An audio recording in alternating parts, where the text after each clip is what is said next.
Amen. Tinoda kutendawo Mwari panguva yemangwanani ezuva ranhasi. Amen. Nemukana wavandipawo kumira pamberi penyu kuti tigone kugoverana shoko raMwari musi webirthday rapastor. Amen. Regerai ndingotangawo nokuti happy birthday kuna pastor. Tinokudai pastor mazviro kwazvo nemwoyo yedu yese. Muri chipo chakapiwa naMwari kwatiri, uye hatidhauti kudanwa kwenyu naMwari. Amen. Uye hatidhauti kuti muri kutitungamirira mugwara rakanaka. Tine kwatiri kuenda pamuzinda wekukunda. Amen. Ndinongotendawo vatungamiriri vechechi nekundipawo mukana uno wekuti ndigone kuparidza shoko raMwari panguva yemasikati ezuva ranhasi. Amen. Mwari wamasimba ose ngavakudzwe. Handizivi manje kuti vanhu vachateerera here because vanhu vagadzirira kudya keke. Vanhu vagadzirira kudya keke. Amen. Asi ndinoziva kuti muri vanhu vakanaka. Muchateerera. Munhu haangararami nechingwa chete, asi anodawo shoko rimwe nerimwe rinobva mumuromo maMwari. Haleluya. Mwari vakanaka mangwanani ezuva ranhasi. Ndinoda kuti ndingotaurawo shoko raMwari muchinguva chipfupi. Amen. Sekupiwa kwandakaitwa naMwari kuti tigone kubatsirana. Amen. Chiono chedu chatinacho mukati megore rino ndechekuvaka nheyo dzakasimba, kana kuti kumisa nheyo dzakasimba. Setting firm foundation, kuvaka hwaro hwakasimba hweupenyu hwechiKristu. Amen. Zvino Jesu Kristu akataura iye achiti, ani nani anonzwa mashoko angu aya akaita sezvandinenge ndataura, akafanana nemurume wakachenjera uyo akavakira imba yake pamusoro pebwe. Amen. So tiri mugore rekuvaka. Amen. Kuvaka hwaro hwakasimba hweupenyu hwechiKristu. So ndinoda kungotaurawo zvomanene Mwari vachindibatsira.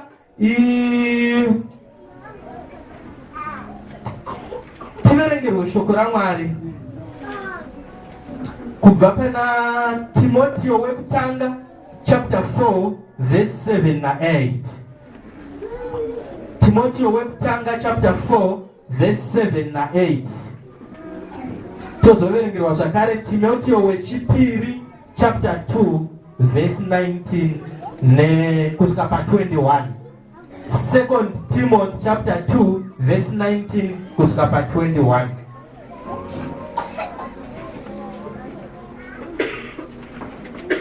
Ndichaverenga Timoteo wekutanga chitsauko 4 pandima ya 8 7 to 8. Verse ya 7 kusvika pa 8. Timoteo wekutanga chapter 4 verse 7 kusvika pa 8.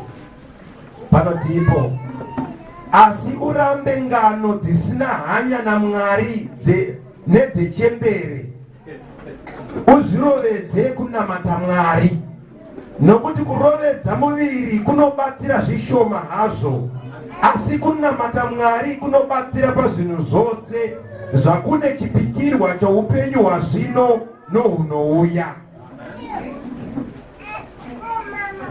Timothy wechipiri chapter 2 verse 19 kusvika pa 21. Second Timothy chapter 2 verse 19 to 21. Ndichaverenga. Panotipo, kunyange zvakadaro nheyo dzakasimba dzaMwari dzinomira dzine chisimbiso ichi: Ishe anoziva vanhu vake, uye mumwe nomumwe anoreva zita raIshe ngaabve pakusarurama. Zvino muimba huru hamuna midziyo yendarama neyesirivha bedzi, asi mimwe yamatandawo neevhu, nemimwe inokudzwa, mimwe isingakudzwi. Naizvozvo kana munhu achizvinatsa kwazvo pazvinhu izvi, achava mudziyo unokudzwa, wakaitwa mutsvene wakakwanira basa ratenzi wakagadzirirwa mabasa ose akanaka. Maita basa vamashoko. Iyi musoro wenyaya wandinawo pazuva ranhasi ndewekuti umwari hunobatsira pazvinhu zvose. Amen. Kana kuti godliness is profitable unto all things. Amen. Pandima dzaverengwa panapa tikunzwa murume anonzi Pauro achirayira mujaya ainzi Timotiyo. Amen. Pakutanga anomuti urambe ngano dzisina umwari nedzechembere. Amen. Amene kuti ngano dzechembere dzanga dziri ngano dzakaita sei? But sokuverenga kwandaita inini hanzi tradition yemaJudha yaidzidziswa yavaidzidzisa kuvana vavo. Amen. Tradition iyoyo inonzi ivo vaizvikoshesa kuti inofanira kudzidziswa kuvana vavo kuti vakure vachiziva tradition iyoyo. Amen. So ndizvo zviri kunzi naPaul panapa, urambe ngano. Amen. Dzisina umwari nedzechembere. Hanzi uzviroveredze. Train up yourself. Uzviroveredze pakunamata Mwari. Hallelujah. Amen. Dai Mwari wokudenga vakagona kuti vatibatsire hama dzangu. Pazoverengwa pana Timotiyo wechipiri ane shoko rimwe chete zvakare. Hanzi kunyange zvakadaro nheyo dzakasimba dzaMwari dzinomira. Yes. Amen. Dzine chisimbiso ichi, having this seal. Ishe unoziva vanhu vake uye mumwe nomumwe unoreva zita rashe ngaabve pakusarurana. Ndio pane nyaya yangu ipapapa. Amen. Kana ukatadza kubata zvimwe zvose zvandichataura kana zvandichasanangura, ndiri kuda kuti ubate panoti mumwe nomumwe unoreva zita rashe ngaabve pakusarurana. Mumwe nomumwe unoreva zita rashe ngaabve pane zvakaipa. Amen.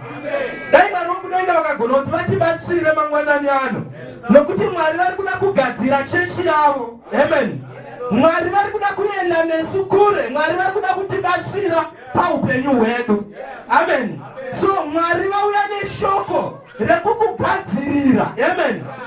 Kuti uyo mudziyo, andimanzwa pazasi pazotaurwa pavhesi ya20 kuti mukati memba yaMwari hanzi hamuna mudziyo yesirivheri nendarama chete, asi muna imwe mudziyo yematanda, muna imwe mudziyo yeivhu.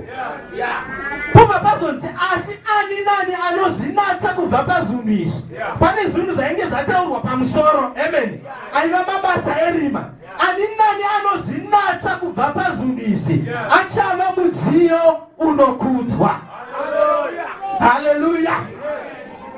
Hama dzangu, chiono china pastor havasi kuchivanza, vari kuchijekesa kwatiri, vari kuchitaura kwatiri nguva dzose. Amen. Pavanomira pamberi pedu, chikonzero chavari kuzviitira, vari kuda kuti tizive kwatiri kuenda, tigone kugadzirira kwatiri kuenda. Amen. Asi imwe requirement iripo kana kuti zvinotarisirwa naMwari kuti tigone kusvika kwatiri kuendeswa naMwari, munhu mumwe nomumwe ari pakati pedu anoreva zita rashe anofanira kubva pakusarurana. Mwari vanovenga chinhu chinonzi chitadzo. Kana pane chipo chihombe chakapiwa naMwari kunyika, ndiJesu Kristu. Why? There was a problem. There was a problem. Pane dambudziko rakatanga mubindu reIdeni nekuda kwevanhu vekutanga. Dambudziko iri idambudziko rekusateerera Mwari, rakapinza chitadzo muvanhu. Amen. Kubva pakatadza Adamu naEve, ukafamba nebhaibheri uchiverenga nhoroondo yebhaibheri, unoona kuti vanhu vakaramba vachiipa vachiwedzera kuipa. Chitadzo chakaramba chichikura mukati meupenyu hwevanhu, chikaramba chichiseparata chichiparadzanisa munhu naMwari. So this was a problem. This was the greatest problem of all humankind. Amen. Dambudziko rechitatu. So ndiri kuti God devised a plan yekuti vabatsire munhu, vaseve munhu kubva padambudziko rakadai. Nokuti munhu anga asingakwanise kuzvibatsira kubva padambudziko rechitatu. So Mwari vakatipa ivo Jesu Kristu mwanakomana wavo. Amen. Pakasikwa munhu, munotonzwa Mwari vachitaura kuti and it was good. Mwari pavakatanga kusika zvinhu zvese kubva pamiti, mhuka zvinokambaira zviri mumvura zvinobhururuka, pese pavainge vapedza kuzvisika vaitaura kuti it was good. Amen. Pavhesi ya 31 yaGenesis chapter 1 vachinge vatopedza kusika munhu vanotaura zvakare kuti it was very good. Amen. Zvazvinomorova ndezvokuti munhu akasikwa akanaka, hama dzangu, asi munhu nekuda kwake, this happened willingly. Munhu nekuda kwake akatendera influence ya Satani kuti iunze chitadzo mukati meupenyu hwake, zvikaparadzanisa munhu naMwari.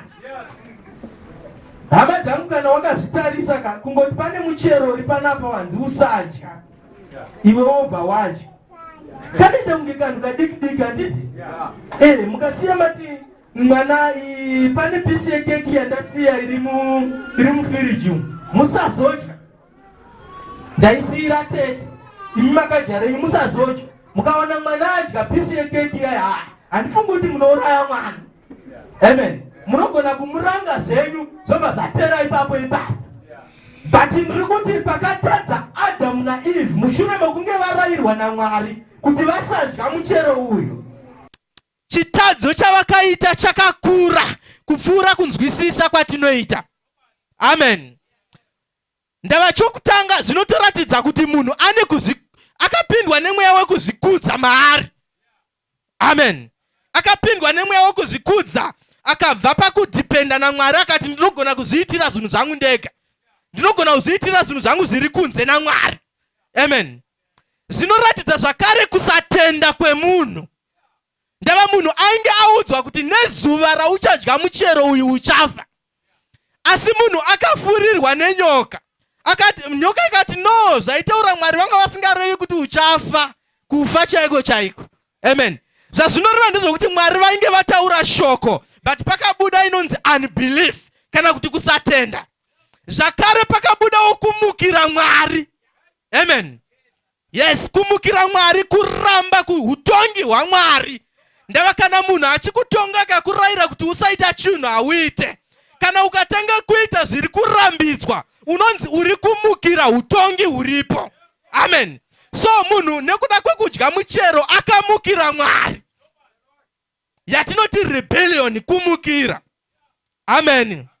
So dai Mwari wokudenga vakagona kuti vatibatsire, munhu akaramba futi zvakare inonzi divine providence yaMwari, akada kuzviprovaida ega. Munhu akaramba akada kuzvitsvagira zvinhu ega.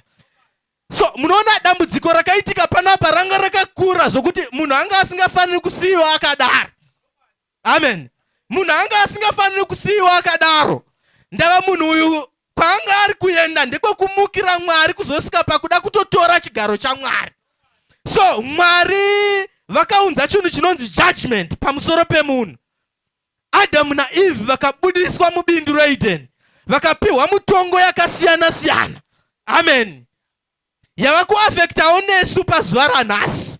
So dai Mwari wokudenga vakagona kuti vatibatsire, ndokukura kwakaita dambudziko rechitatu. Amen. Ndokukura kwakaita dambudziko rechitatu. Musazvitora sezvinhu zvisina basa.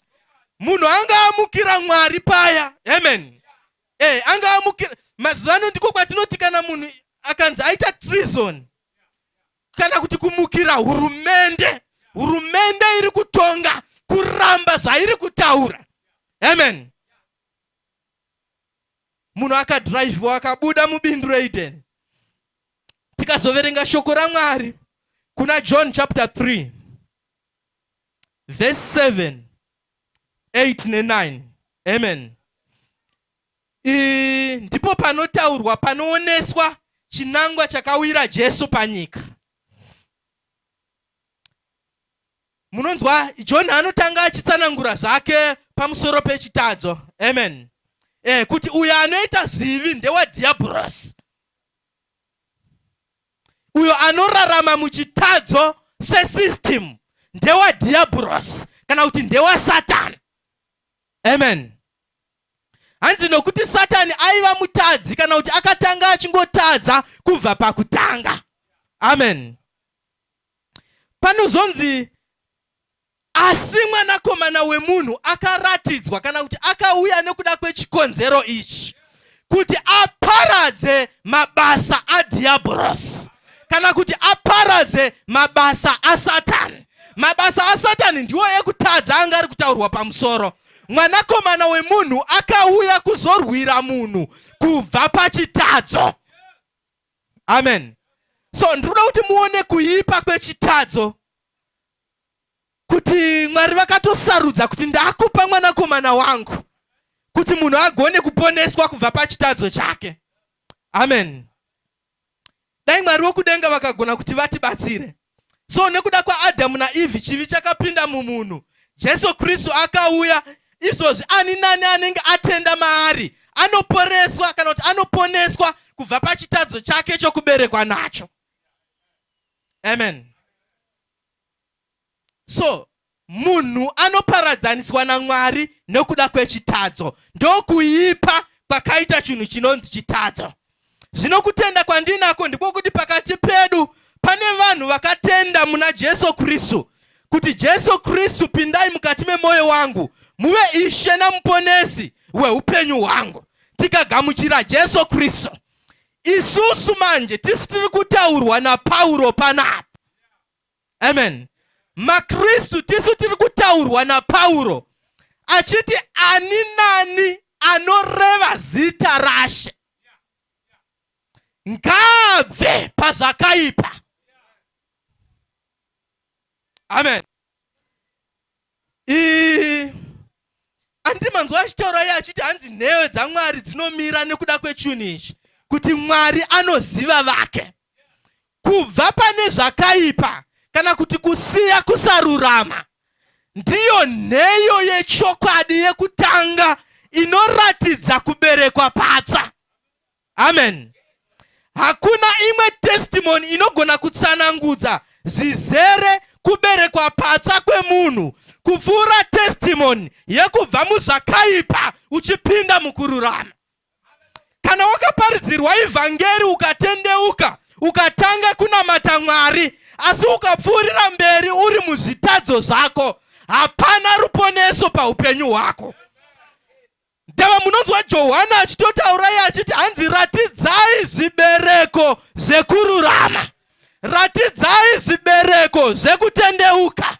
So kutaura kwandiri kuita ndiko kuti kuuya kwatakaita kuna Mwari kuti tizonamata Mwari.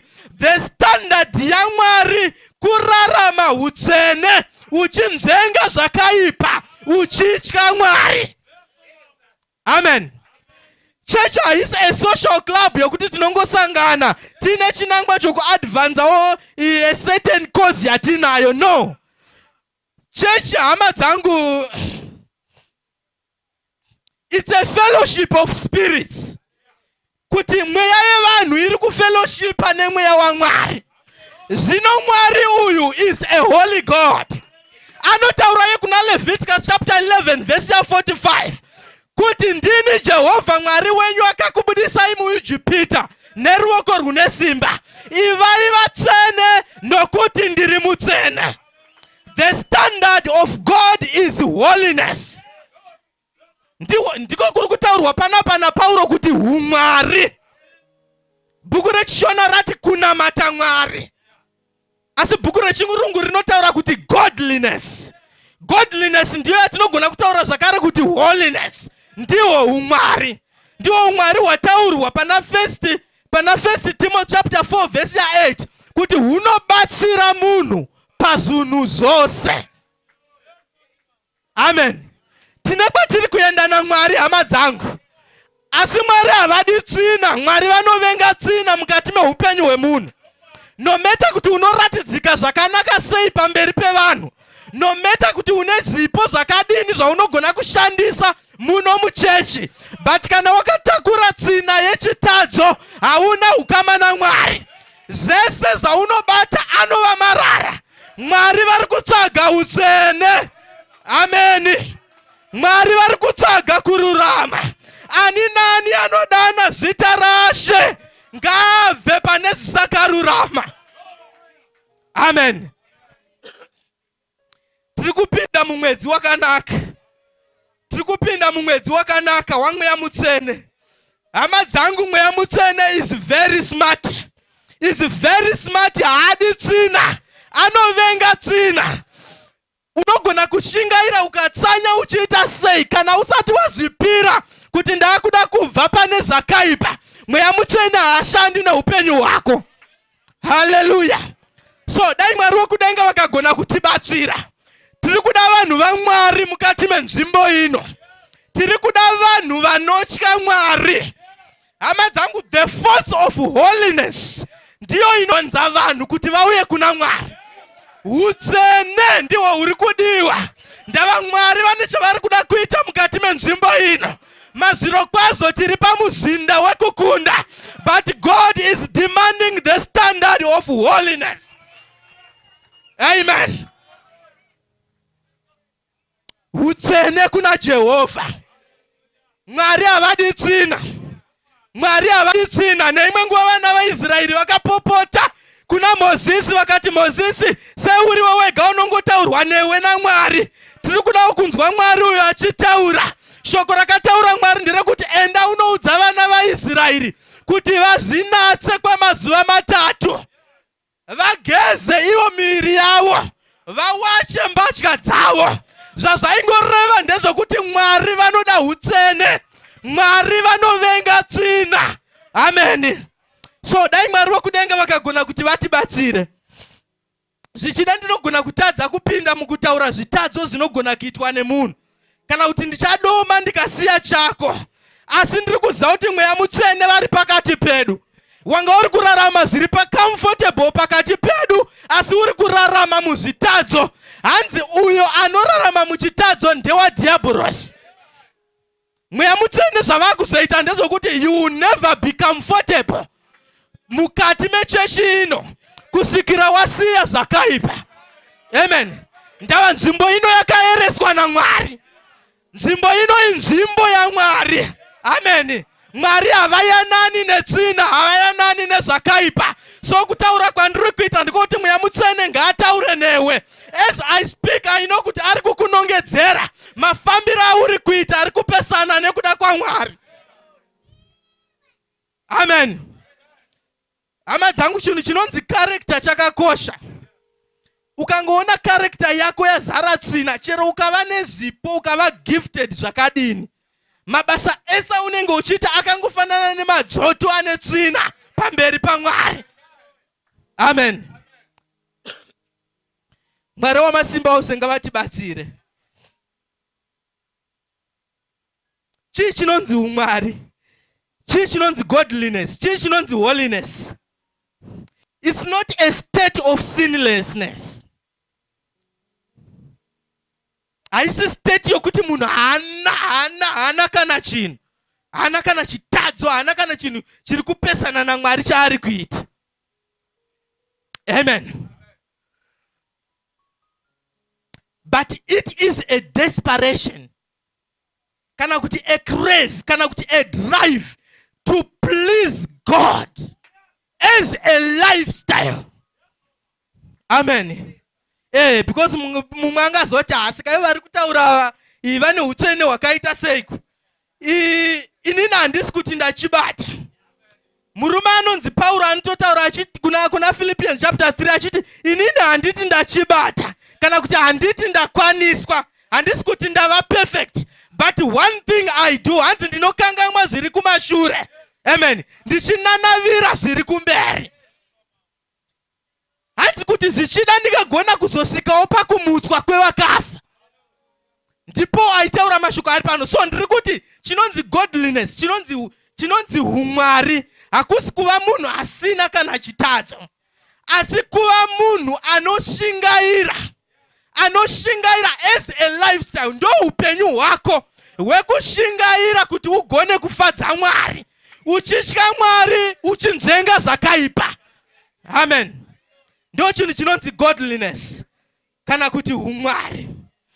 That's why makanzwa Timothy akanzi shingaira. And train yourself. Chinhu chinonzi training hama dzangu chinoda discipline. Chinhu chinonzi training hama dzangu sometimes chinorwadza. Ndava chinokubudisa mucomfort zone yako. Chinokubvisa muma pleasures enyika. Amen. Uchizviisa pako wega. Ndava rimwe shoko rinogona kutaura kuti holiness, kutsaurirwa Mwari. Amen. So kana munhu wafunga kufamba naMwari uchiita kuda kwaMwari, watsaurirwa Mwari. Godliness is a conscious acknowledgement of one's sins and shortcomings. Mukaverenga Proverbs chapter 28 verse 13. Ani nani anovanza kudarika kwake haangabudiriri, asi ani nani anobuda pachena nekudarika kwake achawanirwa nyasha. Munonzwa murume anonzi David kuna Pisarima chapter 51, I think pa verse 3, achitaura iye kuti hanzi Mwari ndinobvuma chitadzo changu nokuti chiri pamberi pangu nguva dzose. So chinhu chinonzi humwari kana kuti godliness chinotora munhu kuti avhume kutadza kwake. Amen. Ndava kubvuma kutadza kwako is the first step towards kunotsvaga kubatsirwa naMwari kuti usaramba uri mukutadzira Mwari. So dai Mwari wokudenga vakagona kuti vatibatsire. Godliness is not a state of perfection. Hakusi kuva munhu wokuti wewe anoti nini ndakwaniswa, I am perfect handisina kana chinhu chandingapomerwa. Amen. But it's a tireless press towards perfection. Andi makanzopasa vachidzidzisa musi wechina vachitaura iye kuti patinotendeuka tinopiwa positional holiness, asi pakurarama kwatinozoita semaKristu tinofanira kushingaira kuti tiwane inonzi practical holiness. Kana tazobvutwa taenda kudenga tichazopiwa final kana kuti ultimate holiness. So inonzi practical holiness, kushingaira kwemutendi. It's a press. Hama dzangu kana chinzi you are pressing. Zvazvinoreva ndezvokuti pane opposition iripo. Ndava the author of sin is the devil. Satan manje kuipa kwaakaita kana kuti nature yechinhu chitadzo, yechinhu chinonzi chitadzo chiri deceptive kana kuti chinonyengera. Andi munonzwa Paulo achitaura achiti no. Akanyengerwa mukadzi nenyoka. Nyoka yakanyengera mukadzi akapinda muchitadzo. Shoko rekuti kunyengera is to deceive. Kutaura chokwadi usingabudisi chokwadi chese. Une chinangwa chokutsausa munhu kubva pazokwadi. Munyika mune manzwi akawanda ari kutaura pamusoro peupenyu hwatinorarama. And some of those voices, they are deceptive. Anotsvaga kunyengera nekutsausa vanhu vakarurama kubva pana Mwari. Saka unofanira kuti uchenjerere izvozvo. Amen. And the sin is pleasurable, but only for a moment. Tiverenge Hebrews chapter 11 verse 23 to 25. Pane mashoko aripo ari kutaurwa. Amen. Hebrews chapter 11 verse 23 to 25.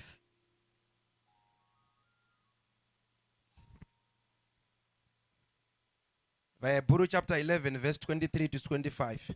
Panotipo nokutenda Mozisi pakuberekwa kwake akavanzwa navabereki vake mwedzi mitatu, nokuti vakaona kuti akanga ari mwana wakanaka, havana kutya murayiro wamambo.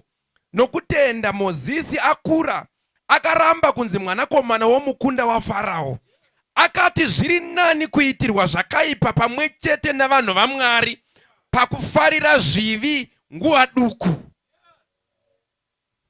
Amen. Hanzi akati zviri nane kuitirwa zvakaipa nevanhu vaMwari pane kufarira zvivi nguva duku. Chitadzo kana uchichiita chinonakidza. Regerai ndishandise shoko rokuti chinotapira chitadzo. Chinotapira, unonyatsonzwa kuti yes. Upenyu huri kufaya, zvinhu zviri kuendeka. Amen.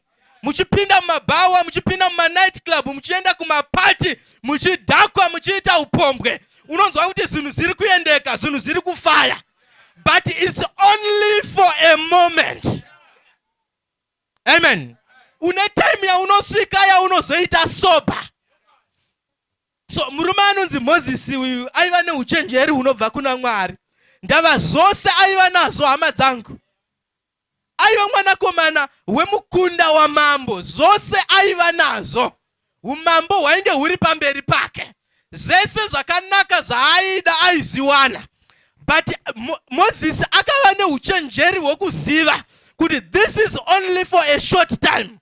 This is only for a moment. Amen. Akasarudza kuti regedzai hangu nditambudzike nevanhu vaMwari. Saka ndo imwe nature yechitadzo. Chitadzo chinonyengera. Chitadzo chinonakidza, asi chinongonakidza zvacho kwenguva duku duku. Pane nguva yakamboparidza vachiundisa. Vakati chitadzo kumunhu wemuKristu chinhu chaunoti kana uchinge wachiita ukapedza kuchiita chinobva chakusunga. Amen. Ndo zvinoita chitadzo izvozvo. Ndo zvinoita unyengeri hwaSatani. Satani anokupusha pakupinda kuita zvinhu. Asi kana wapinda muna taisireva anosuduruka so.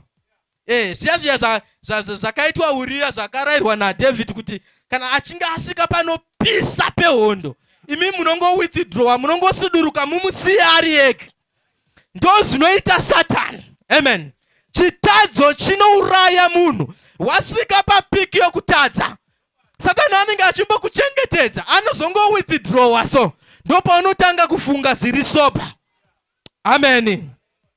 So dai Mwari wokudenga vakagona kuti vatibatsire hama dzangu.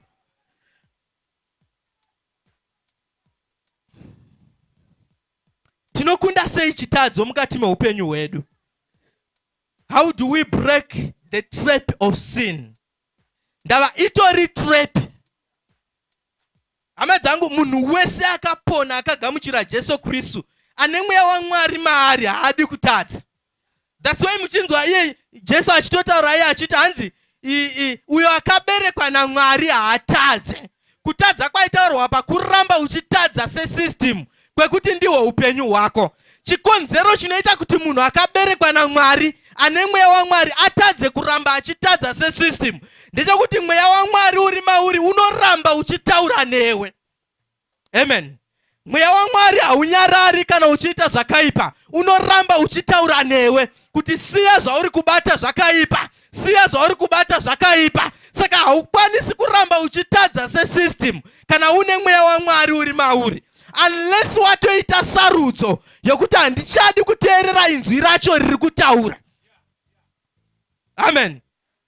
Ndava ndo masikiro akaita munhu Mwari. Vakangosika munhu vakamupa freedom yekusarudza. Sometimes nombofunga kuti Mwari vakadi ungotiita semarobots vachitikontrola tichirarama tisingavatadzire tichivafadza.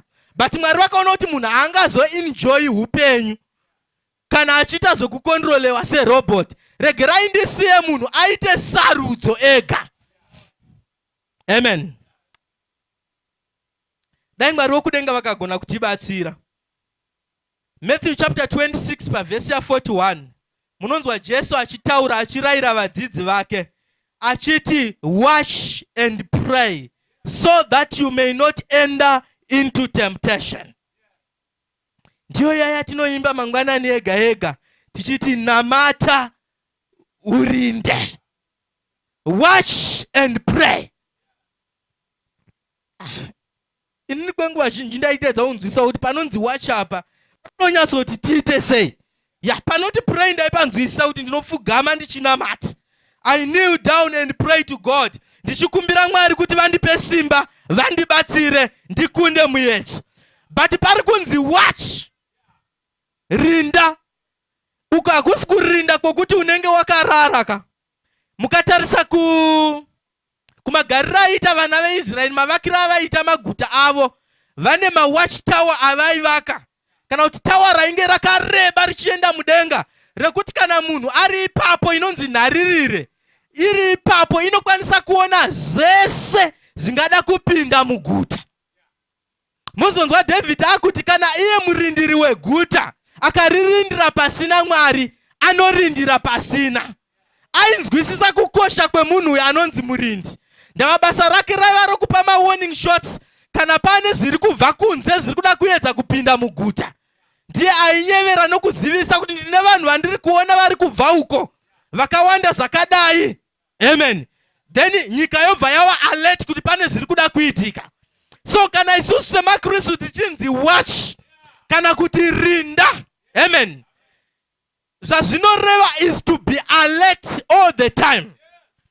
Hama dzangu kuti chitadzo chizoitwa nemunhu pakutanga chinouya mupfungwa. Amen. Pfungwa dzedu is the battleground. Saka pape panonzi watch, rinda, kuchenjerera pfungwa dzako idzi. Amen. Kuchenjerera pfungwa dzako, usaentertaina chinhu chakaipa uchiti as long as ndisingazozviite. Wombo meditate nezvazvo, wofungisisa nezvazvo, uchiona mamovie asina kunaka, uchigara nevanhu vasina kunaka, muchitaura zvakaipa, iwo uchiti nini handizosviki hangu pakuita zvakaipa. Kana ukadaro you have failed to watch. Ndava une zvimwe zvawatendera kuti zvibve kunze zvichipinda mauri. Amen. Kana kukava nemhando yemurindi wakadaro, I think aingourayiwa ka1. Airara panguva yebasa, mhandu dzobva kunze dzoya dzopinda muguta, dzotanga kuparadza vanhu. Iye aripo asina kana kumboridza hwamanda, aifanira kungourayiwa kamwe chete. Kana akachenjera aizouraya ega. So ndiri kuti hama dzangu, chinonzi kurinda, kugara wakachenjerera zvose zvaunoziva zvinogona kusvibisa mweya wako, nezvimwe zvinoratidzika sezvakaipa zvausiri shuwa zvako, kuchenjerera upenyu hwako. Amen. Ndava chinotanga chakunda pfungwa dzako kuti chizosvika pakuitwa, kuti pazova neani act, zvinotanga mupfungwa dzemunhu. So Jesu anotaura achiti watch and pray. Tiri kunamata kuti tipiwe nasimba naMwari rekukunda, but zvinenge ari kuti kunamata kwega hakuna kukwana, tinofanira kuchenjera. Amen. Tinofanira kuchenjerera hama dzangu. Tiri kurarama munyika yakaipa, tiri kurarama pamazuva ekupedzisira. Amen. Tinogona kungosara nemufananidzo chete wekunamata Mwari, asi takarasa umwari nesimba rokunamata. Amen. So dai Mwari vakudenga vakagona kutibatsira paupenyu hwedu. Kana Mwari vafunga kuenda nevanhu kure, kana Mwari afunga kuita zvinhu nevanhu, anotanga kutsvaga chinhu chinonzi kururama pakati pavo. Amen. Hama dzangu, murume anonzi Balaam akambotumwa neimwe nguva akanzi tuka vanhu vaMwari, tuka vanhu vaMwari. Neustabhoni hwake akaenda, but pese paida kuedza kutuka vanhu vaMwari, anonzi aitaura mashoko ekuropafadza, nekuti vanhu ava vanga vakamira zvakanaka naMwari wavo. Akazopindwa nemweya waSatani wehunyengeri wandanga ndiri kutaura uya. Akatanga kufurira manje vana veMidian kuti vainvite maIsraelites vachiuya kumapati avo, nekwavanenge vachinamata zvifananidzo, nekuti vatore vakadzi kubva kwavari kuvanhu vasiri veIsraeri. Akaziva kuti no, vanhu ava vasi kutukika nokuti vakarurama, vatsvene, vanotya Mwari wavo. Regerai ndipinze chitadzo kuti ndiwane suo rekuvatuka naro, kana kuti vapokane naMwari wavo. Amen. Ndo zvinoita chitadzo izvozvo. Hama dzangu, as long as uri kufamba wakarurama naMwari sezvinodiwa naMwari, hakuna chinhu chinoitwa nevanhu panyika chaunotadza kuita. As long as uri kufamba mukuwirirana naMwari wako, muchinzwanana naMwari wako, zvisinei nepauri pazuva ranhasi, ndinokuvimbisa chinhu ichi kuti Mwari vanokusimudza.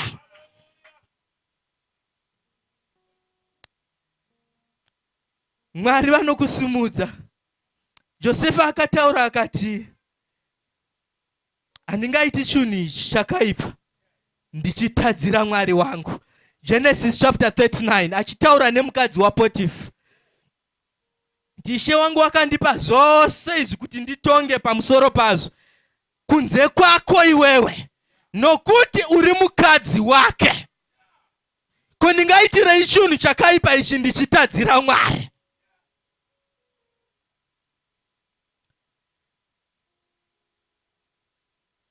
Imwe nzira zvakare yatinogona kukunda nayo muyedzo yokupinda muzvitadzo, kugara mushoko raMwari.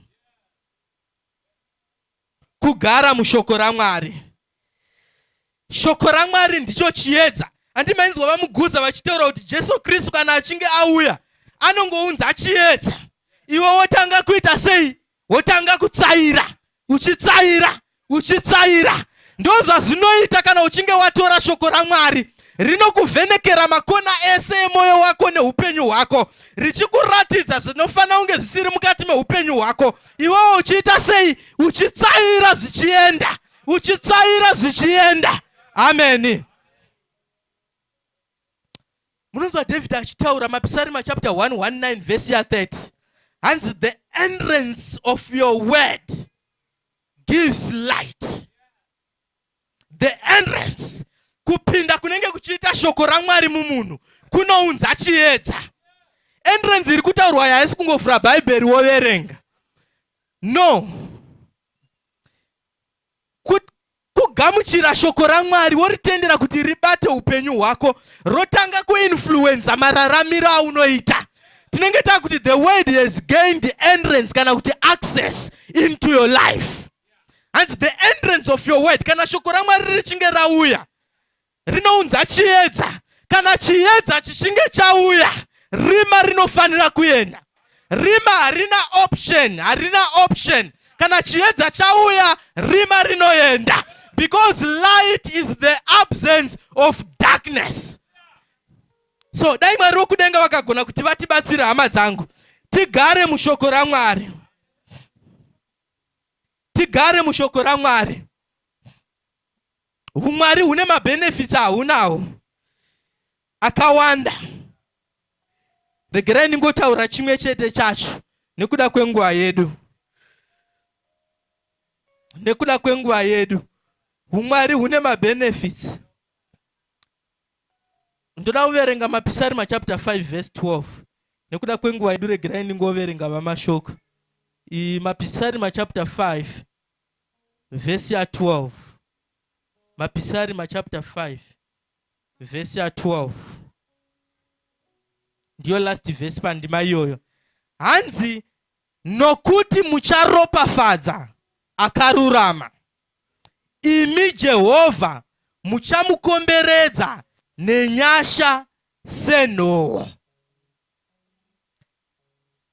For thou, Lord, will bless the righteous with favor. Shoko randiri kuda ndere kuti favor.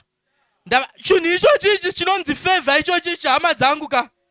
Chinhu chinonzi favor. With favor will you compass him as with a shield. With favor. Ndicho chinhu chakawanikwa na Joseph wananga ndiri kutaura. Ari nhapwa kana kuti slave. Hama dzangu, chinhu chinonzi slave ka, unenge warijiswa kusvika pekupedzisira. Chikonzero ndechekuti unenge usisiri munhu, wava property yemumwe munhu. Hakuna kudzikisira munhu kunosvika ipapo. kubatsira munhu kusvika pakupedzisira. But ndiri kuti Joseph ari pastate yakadaro nekuda kwefavor yaMwari yakauya nemashoko aya akataura ukuthi nokuti ndinotya Mwari, akapedzisira ava mukuru weguta, ava mutongi, ava prime minister. Ndo zvinoita favor yaMwari inosumudza munhu kubva muguruva achimugadzika namachinda. Kunyange murume anonzi Daniel tinoona zvimwe chetezvo, akaramba kuzvisvibisa nechikafu chamambo, akawanirwa favor, Mwari vakamusumudza akava mukuru. Saka ndiri kuti no matter where you find yourself, kana ukazvitsaurira kuraramira Mwari, uchifadza Mwari, Mwari vanoisa favor pamusoro peupenyu hwako. Kana favor ichinge yauya, zvinhu zvose zvinogoneka. Kana favor ichinge yauya, unopinda pasingapinde vamwe. Amen. Unopinda pasingapinde vamwe. Zvisingagoneke kuitwa nevamwe vanhu, newe zvinogoneka. Favor yaMwari hama dzangu handikwanisi kuitsanangura. Handikwanisi kuitsanangura, zvinotorera vamwe 10 years kuita. Unogona kuzviita in 6 months. Ndava favor yaMwari inenge yauya pamusoro peupenyu hwako. One day favor yaMwari yakakura kupfuura gore rese rekushingaira nekushanda uchizviitira zvinhu zvako zvisina favor yaMwari. So hama dzangu, chinhu chinonzi kururama kana kuti umwari, holiness, chinodaidza favor yaMwari pamusoro peupenyu hwemunhu. Kana favor ichinge yauya, zvinhu zvose zvinogoneka. Inzwai chinhu ichi vanhu vaMwari, tiri pacitadel of victory. Tiri kuda favor yaMwari mukati menzvimbo ino. Zvisingagoneke zviri kutadzwa nemamwe makereke, pano zvichagoneka pamuzinda wekukunda. Ndava mumwe nemumwe wedu achashingaira kuattracta favor yaMwari. It's never late to be right. It's never late to be right. Kana une mararamiro wanga uri kuziva wanga uri kuita akaipa, today let it be a turnaround day. Amen. Uite sarudzo yekuti ndakuda kusiya zvakaipa nditange kufamba naMwari. It's never too late. It's never too late to be right. Unogona kunonoka kuita zvakaipa, but kuita zvakanaka haukwanisi kunonoka. Amen. This is the time. Mwari vari kutidaidza kuti tidzoke kwaari. Ndavani kwavari kuda kuenda nesu. Mwari vari kutidaidza kuti titendeuke, kuti tirepende. To repent is to rethink. Kufunga zvakare kana kuti kufunga kechipiri. Mwari vari kutidaidza kuti titendeuke hama dzangu. Uyo anodana zita raJehovha ngaabve pakusarurama, ngaasiye upombwe, ngaasiye fornication, ngaasiye adultery, atisiye kuba, atisiye kuvenga, atisiye kuchiva, titsvage kururama. Hallelujah. Vechidiki atitsvage kururama. Vechidiki atitsvage kururama. Mwari vane kwavari kuda kuenda nesu. Atisiye zvakaipa, atitendeuke tibve pane zvakaipa, titsvage kururama, titsvage kufamba naJehovha, titsvage kufadza Mwari. Hallelujah.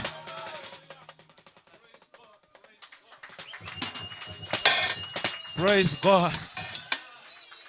Mwari wokudenga ngavatiwanire nyasha.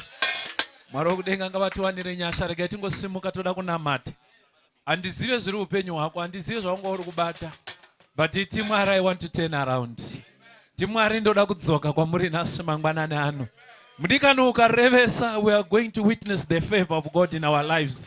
Shaona ruoko rwaMwari paupenyu hwako. Ukama naMwari hunokosha kupfuura zvimwe zvinhu zvese. Chingoenda neupenyu hwako pamberi paMwari uti Baba ndibatsirei, Baba ndinonamata.